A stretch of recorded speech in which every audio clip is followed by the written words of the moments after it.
welcome to Board Game Bonkers. I'm Jay Sears and welcome to the channel if you're new. Now today we're going to take a look at 10 board games better than Backgammon. Now, we have covered the likes of chess already. Now, Backgammon's quite an abstract game. It's very popular indeed. Now, some of these games, in fact, most of them, apart from one, are more thematic than Backgammon and certainly have a good strong theme to them, the majority of them. And there's one that is abstract, but so we're trying to look at different board games than what was on our other lists, such as chess, where they were quite abstract. And want to look at some more thematic games than just abstract ones. So we've done well to actually cover this on the list and look at 10 games, 9 of which are different than what was captured and are top 10 games better than chess. And if you haven't checked that out, please do go to the playlist and have a look. Now, before we get into this list, please do consider subscribing to the channel, especially if you're new. We release a board game video every single Saturday. It's only one a week. Don't bombard you with them. And around 90% of you viewers are not actually subscribed. Now, it's free, doesn't cost you anything, and you're guaranteed a video every single week. And of course, this channel is quite new, so you go to the playlist, have a look at what's already out there to see whether you'll enjoy the videos and want to subscribe for future content coming out. Now, with that out of the way, let's get to this list and look at 10 board games better than Backgammon.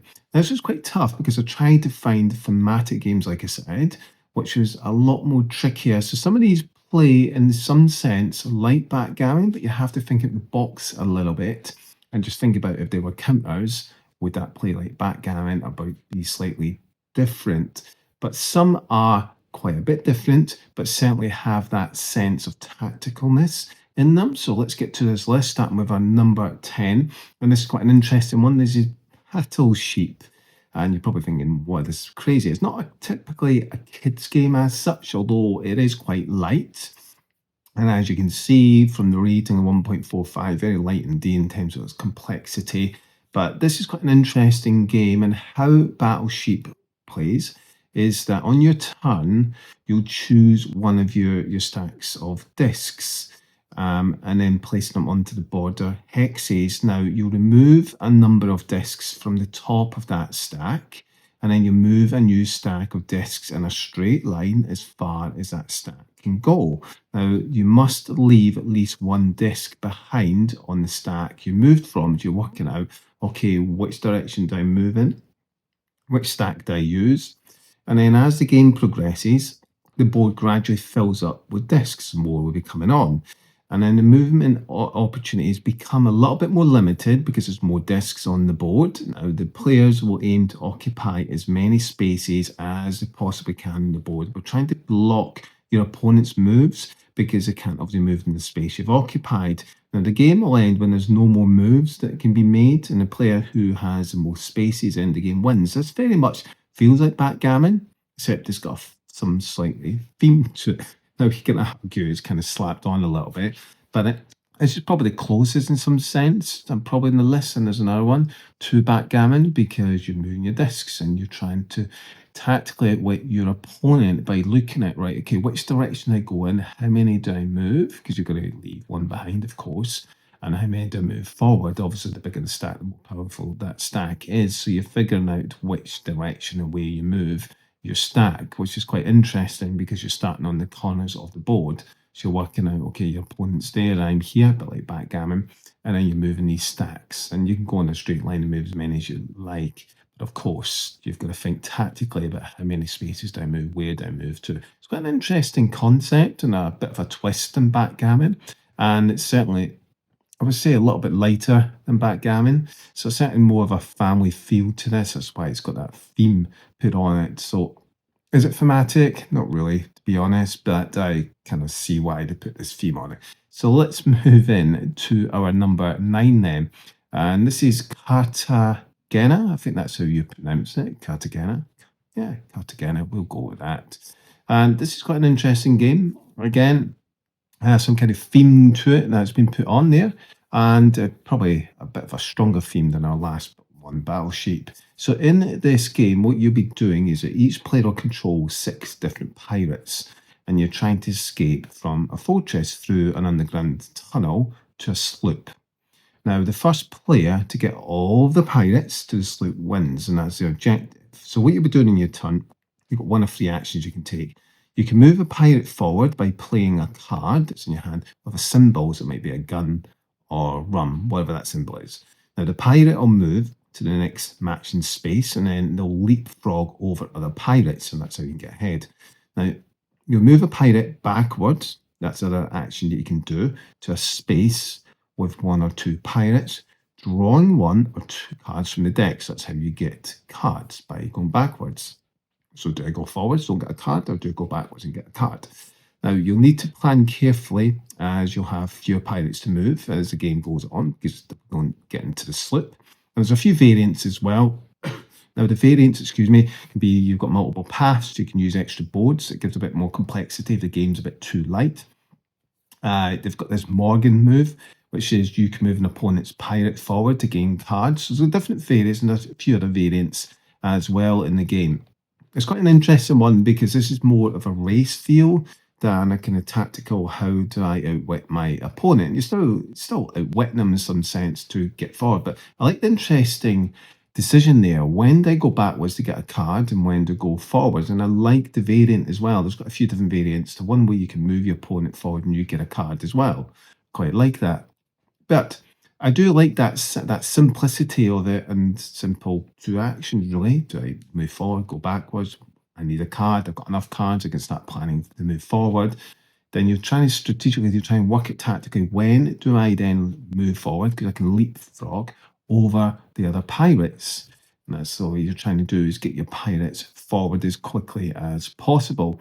And I quite like that. And that simplicity in the tactical choices you've got and the different cards you're playing to move what pirates you're moving. So it's quite an interesting game. It's quite streamlined in what it does. Again, the theme a little bit stronger, I suppose, than the other game, but however, it does feel a little bit tacked on. But then again, is it more thematic? Yes, it is than Backgammon. However, it's less tactical than Backgammon and perhaps a little bit easier, but still has a good sense of thinkiness and decisions you need to make in the game. So let's move in to our next one, now number 8. And this is a sports game. Soccer, some people call it. Football in my country. This is Champions 2020.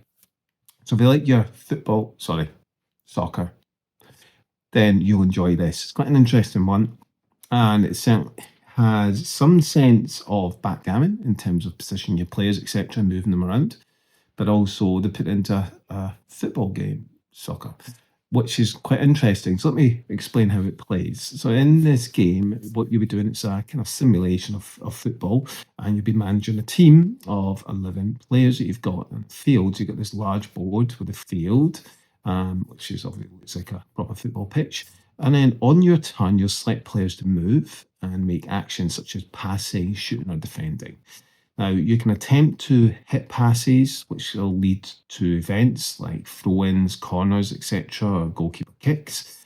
And then you've got a goalkeeper, which is quite skilled, and they can make saves based on what the position is, the shot speed, and the distance of that shot as well, which is quite interesting. So it's got that realism to the game.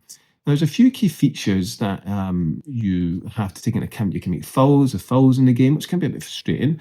And you get free kicks in the game. There's tournaments as well. You can create this tournament, which is quite good. But I like that you've got this unpredictability in terms of the fouls and injuries that are in this game. And I really like that sense of which players I've got. Okay, how do I get the best use of these players? When do I take a shot? Because there's going to be an event that'll happen. As you try to work out how you're going to move the ball, essentially, and work out who's going to take a shot, how you're going to get past the defenders. And it does simulate this kind of soccer game. And that's quite interesting in how to try to make it as realistic as possible. And this is different than other football/soccer games because it's less of managing the team and more about playing a game of footy. How do I score goals and how do I defend?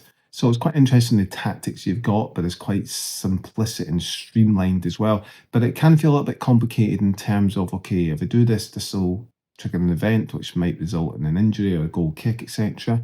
And I've also got to figure out, okay, the shooting distance, the power I've got as a player, where I'm actually shooting it from, which is going to give me more power, etc., less power. So you're working that out in your tactical choices, and I quite enjoy that.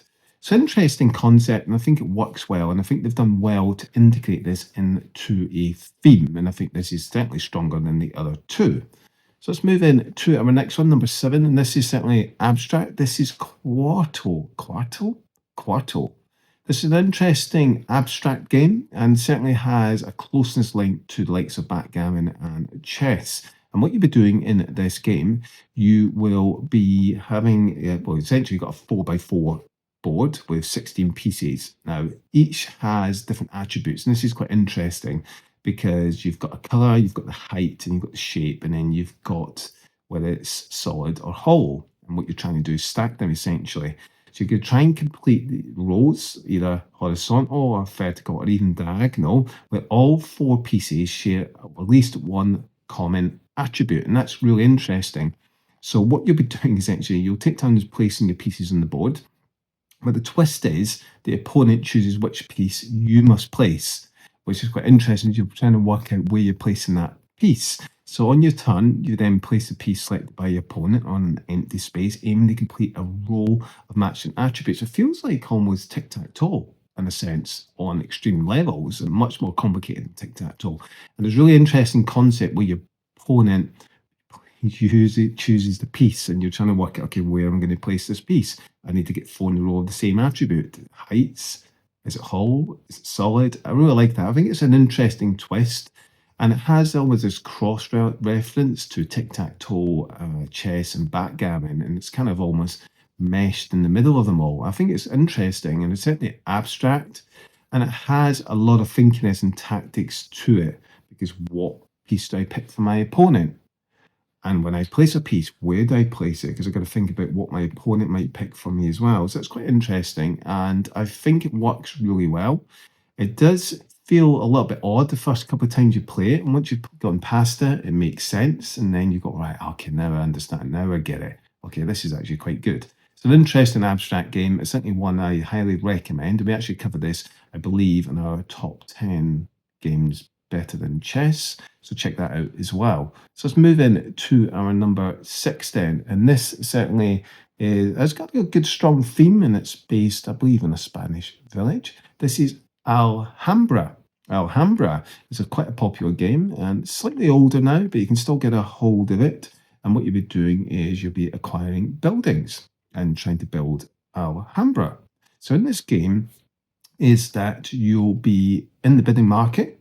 So you'll be going to the, not bidding market, building market rather. And in there you'll see 4 buildings, tiles essentially, that each cost a different currency. And that's the interesting part about this game. So if you're doing in your turn, you'll take money from the open market in any currency, you'll purchase the building and then place it in your Alhambra or reserve it for later. Then you'll be able to engage in that building by building it and rearranging and placing them in your Alhambra. So transfer them from reserve into Alhambra, and you can also change the position depending on certain things in the game. Now, if a player buys a building for the exact amount of money that they need, they get another turn. So that rewards your kind of efficient gameplay. If you're really good with the economics of this game, you've managed to spend exactly what the building costs. And then you'll earn points by having the most buildings in each of the 6 building types. You'll also get points based on walls that you've got. And it's got an interesting concept of this game. Now, when the market finishes and there's more buildings, then that triggers the end. And what's quite interesting is the currency ranges. Okay, what currency do I need? I need this certain currency to get this building. And if I've got the exact currency to purchase that building, then I'll be rewarded with another turn. So you're trying to be efficient and get this engine going as efficiently as you can. And then you're working out, okay, when do I place it in my reserve and which ones I take from reserve to place into Alhambra to then build my village or town. And then you're trying to build it up and work out the placement of those tiles. There's certain tiles you need that will give you certain points depending on what types of buildings you have. And I like that interesting concept. This perhaps feels the least likely of backgammon, perhaps. but they still have that tactical sense of where do I place my buildings, what type of buildings do I have, and the type of currency that I need to purchase that building. And that's what makes it quite unique. So let's now move in to our number 5 then, and this is Citadels. This is now another thematic game, and this is a little bit different than the others on the list. So what you'll be doing in the Citadels is that you'll be taking on different characters each round, and that's what makes it unique. And you'll be trying to acquire gold and build structures. Now, the game will end once you've constructed your some buildings. So what you'll do is that you start with building cards in your hands, now each with a cost in gold and points. So buildings come in 5 different colours, with purple buildings offering a kind of providing that special ability it has. Now at the start of each round, and this depends on the previous round, you randomly discard one of your 8 character cards. Now you choose a character and then you pass the cards to the next player. Now players will secretly choose a character. Each has a different unique ability. So you have like an assassin that eliminates another character, for example, one steals gold. You've got a warlord that destroys buildings. So you're choosing one of those character cards. And then on your turn, you'll earn gold, or you'll draw and discard building cards, and then optionally you'll construct the building. Now buildings cost gold based on the number of symbols on them and provide different points. So you're trying to work out, okay, I've got this card that gives me a special ability. Do I purchase the building? Okay, how do I acquire more gold? I need this currency. And I like the different special abilities. It has quite a unique feel to this, because usually in building games, where you're building games, placing tiles down, you've got these different character abilities that change. So you're working on, I want this character to do this in this turn. So then you're trying to obviously optimize that where possible and trying to get the best out of that special ability. And that's what makes a game feel fresh, is that choice when you're drafting the cards, essentially, because you'll have a selection of cards, you'll be choosing one, and then obviously you'll be passing the rest to the other player in the next round. And what you'll be doing is, with that special ability, trying to maximize opportunities with it to try and decide, okay, I need currency, or do I need gold? Do I need to get another building and build that? Perhaps I want the character that destroys, a warlord that will destroy an opponent building. So you're trying to work out how you optimize the best out of these character cards. And that's what makes a game far more unique than others. It can feel a little bit take that, because some of the special abilities affect other players. So if you don't kind of like games like that, I wouldn't recommend playing this, but it certainly has a fresh feel to it. Now you're probably thinking, what does this have a relationship to backgammon? Well, you think about your tactical sense of, when do I stop an opponent getting a certain building, for example, take that building away, destroy it? When do I use a certain character to get a building or build a building, or perhaps it'll give me a different benefit, gold or steal gold? So you're trying to work out your tactics to stifle your opponents while trying to build your own city, essentially. It's quite an interesting concept to this, and certainly there's a lot of meanness than other building tile laying games. So let's now move in to my next one, number 4. This is a card game. This is Arboretum.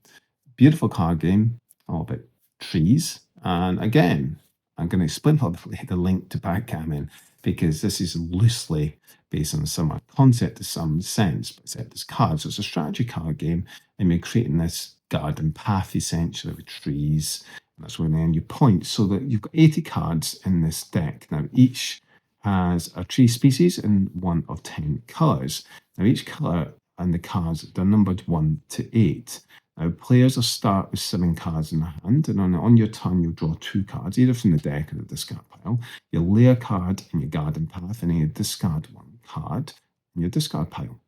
And you're trying to create this path of trees where each path has a chain. So think about it as a card game. You're chaining the colours and numbers, and then you're trying to chain them adjacent cards with increasing numbers. You're trying to increase the numbers like a card game. So you're trying to go up there in order, for example, and also you'll get points for each colour that you've got. And then the player with the total value of cards will essentially be the winner. So what you're trying to do is work out where you place the cards in order you place them in. So you think about in backgammon, where you're trying to tactically work out which piece you place and where you place that piece when you move it to.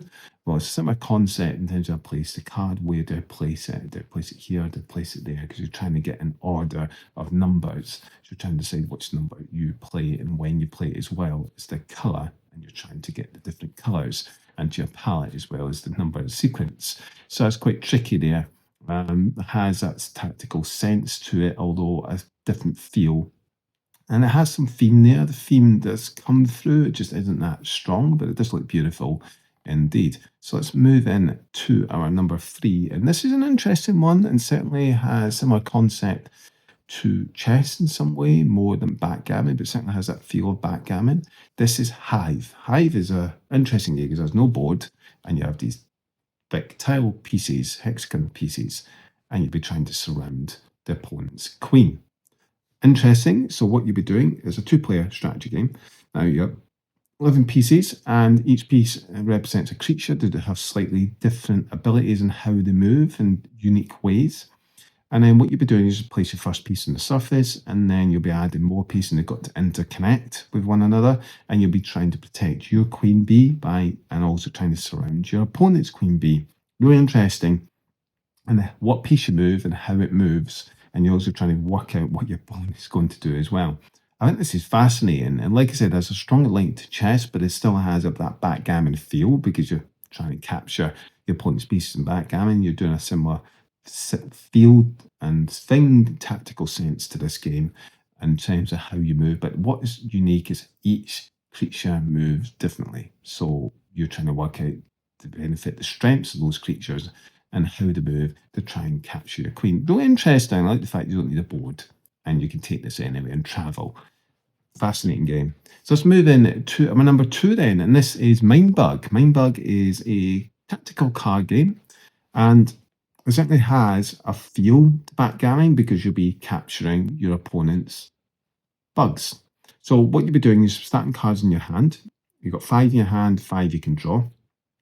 And you have 2 Mindbug cards. And what makes it interesting, you're playing a card against an opponent's card, and you've been figuring out when to play that Mindbug card. Now, bear in mind, each of your card has a slight unique ability, so each bug is slightly different and not overly powerful, but they feel powerful enough in their own sense. So you'll be trying to reduce your opponent's health, and you can use a Mindbug card to capture an opponent's bug that now becomes useful for you to use. And I really like that. When do I play that Mindbug card? Because you've only got 2. Do I play it early to catch a powerful creature that my opponent's got, or do I wait to keep the 2 for later to twist the game in my favour? I really like that concept, that tactical sense of playing a card against a opponent. It's really, really streamlined. The artwork's really nice. It's really simple, and it has that feel of capturing your opponent's piece, just like in backgammon. But except this is more linear. So you're just playing a card against another one. The uniqueness is, when do I play that Mindbug card? When do I play that powerful creature card? Or do I keep it back? But I got to think about when they might use the Mindbug card. Perhaps I want to trick them and play a powerful creature to get rid of that early and keep my 2 back for later. I really like that tactical choice there. Really fascinating and interesting game this, and it's so streamlined, really simple and straightforward to play. So let's move in to our number 1 then. And this is quite an interesting one. It certainly has a strong feel of backgammon, and this is War Chess. And War Chess certainly isn't an all-down army game, but certainly has got a theme attached to it to give it that sense. And it's quite interesting in how this plays. So in War Chess, which is a bag-building game, you'll be drafting your unique sets of your army units, and then you'll be using them to try and capture key points areas on the board. So it's a bit like area control more than capturing your opponents. So you'll draft your different units to start with, and each will be represented by coins with your unit symbols and what that's yours. Now, each round, what you'll be doing is drawing 3 different units from your bag, and then you'll be using them for the various actions, such as you can move, you can attack, or you can recruit more units. Now, the game, I'll keep going on until 1 player, and you can do teams as well. You can do it in a 4-player game, when you place all your control markers on the board. So this certainly has that area control feel, that tactical sense of maneuvering your opponents like backgammon. except you're not necessarily capturing them, you can attack the opponents. So it still has that tactical sense, and it certainly feels quite abstract, which is why I've kept it on the list, and why I feel it's got a strong link to like backgammon in some sense. It's abstract, you're moving into different areas, except you're trying to capture those areas like area control, rather than capture your opponents, but you can attack them, so you can reduce your opponent's strength. Quite like that and the choices, and it actually looks good. You've got the deluxe version as well, it's lovely. And although it's quite abstract, it's very tactical, and it certainly has that tactical army sense and that combat sense, and a very streamlined game, and it plays quite quickly as well compared to a full-blown war game. But some people might not like this because they might prefer a less abstract game and more of a war combat type of game, which is perfectly fine. But I think they've done a good job here. To create this tactical game, and fairly smallish package, and one that feels like chess and backgammon, except in an area control mechanism that it's using. So it's very interesting indeed.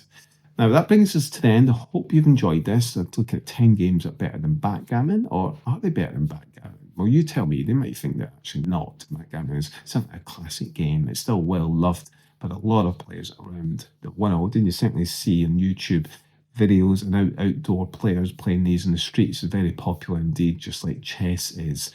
And obviously this came out after chess. Now, if you're interested in looking at all of our other videos, please go to our playlist, and there's lots. They're only over a year old, this channel, so most of them are within that time scale of a year. Now, if you haven't already done so, please do consider subscribing to the channel, especially if you haven't and you're new, so you can enjoy more content like this for a video that comes out every single Saturday. I hope you enjoyed that. Until next time, my name's Jay Sears. Take care. This is Bonkers.